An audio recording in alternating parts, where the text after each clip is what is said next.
Pernah nggak kepikiran, kenapa petani selalu disuruh produktif, tapi tetap miskin?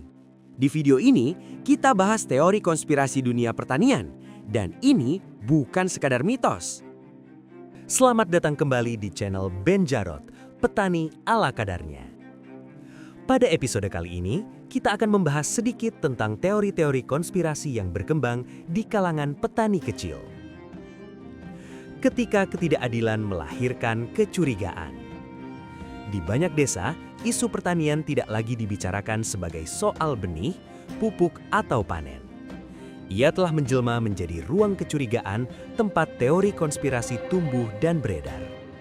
Dari benih yang dianggap alat penjajahan modern, GMO yang dicurigai merusak generasi, hingga teknologi digital yang dituding sebagai instrumen pengawasan petani, semua narasi itu hidup, beredar dari warung kopi hingga grup WhatsApp desa.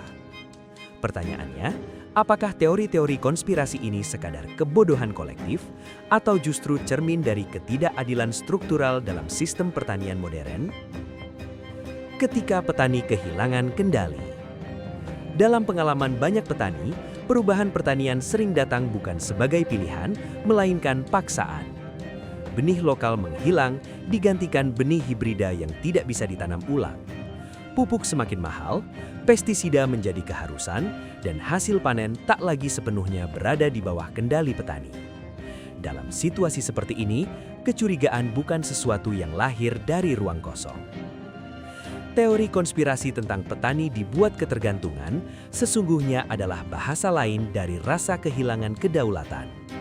Ketika petani tidak lagi menentukan benih apa yang ditanam, bagaimana cara bertanam, dan kemana hasil panen dijual, maka narasi konspiratif menjadi alat untuk menjelaskan rasa tak berdaya. Pupuk, data, dan rasa tidak adil. Hal serupa terjadi pada persoalan pupuk. Kelangkaan pupuk subsidi yang berulang, distribusi yang tidak merata, serta ketergantungan pada data administratif seperti RDKK sering menempatkan petani kecil pada posisi paling rentan. Banyak petani merasa pupuk ada, tetapi tidak pernah benar-benar sampai ke tangan mereka. Di titik inilah, teori konspirasi bekerja sebagai penjelasan alternatif. Bukan karena petani anti logika, melainkan karena mereka berhadapan dengan sistem tata kelola yang tidak transparan dan sulit diakses. Data yang dikumpulkan dari desa tentang lahan, produksi hingga identitas petani seringkali tidak kembali sebagai pengetahuan atau kebijakan yang berpihak. Petani pun merasa hanya menjadi objek pendataan, bukan subjek pengambilan keputusan. Sains yang datang tanpa dialog. GMO, pertanian presisi dan smart farming sering diperkenalkan atas nama efisiensi dan produktivitas. Namun sains yang hadir tanpa dialog sosial justru melahirkan jarak. Bagi petani, teknologi bukan sekedar alat, melainkan kekuasaan. Siapa yang menguasai pengetahuan, data dan modal, dialah yang menentukan arah pertanian. Disinilah teori konspirasi menemukan momentumnya. Ketika bahasa ilmiah terlalu teknokratis dan kebijakan terlalu elitis, kecurigaan menjadi mekanisme bertahan. Bukan karena petani anti-sains, tetapi karena mereka jarang diajak sebagai subjek pengetahuan. Food estate dan jarak kebijakan. Proyek food estate memperkuat rasa curiga tersebut. Program yang digadang-gadang sebagai solusi pangan nasional ini, di banyak lokasi justru memunculkan konflik lahan, persoalan ekologi, dan marginalisasi petani lokal. Ketika kebijakan berskala besar dirancang secara top-down dan tidak sensitif terhadap konteks agroekologi serta sosial setempat, maka percayaan sulit tumbuh. Tak herannya jika food estate kemudian dibaca bukan sebagai program panen, melainkan sebagai proyek politik dan ekonomi yang jauh dari kebutuhan real petani. Disinilah teori konspirasi menemukan pembenaran sosialnya.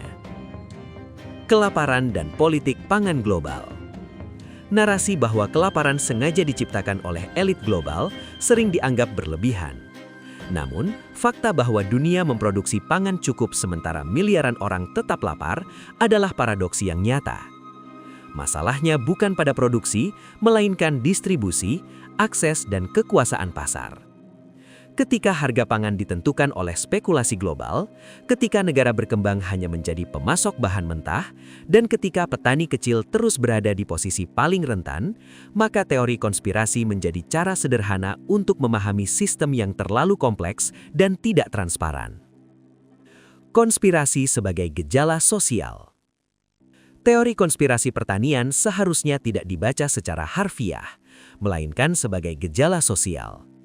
Ia adalah ekspresi dari ketimpangan, trauma kebijakan masa lalu, dan kegagalan negara melindungi petani. Mentertawakannya hanya akan memperlebar jarak antara pembuat kebijakan dan realitas desa.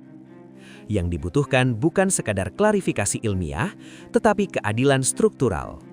Akses kepada benih lokal, perlindungan harga, kedaulatan data pertanian, serta partisipasi petani dalam perumusan kebijakan.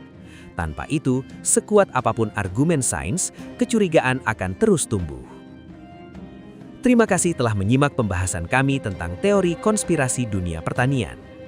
Kami harap kalian mendapatkan wawasan baru serta sudut pandang baru pada sektor ini.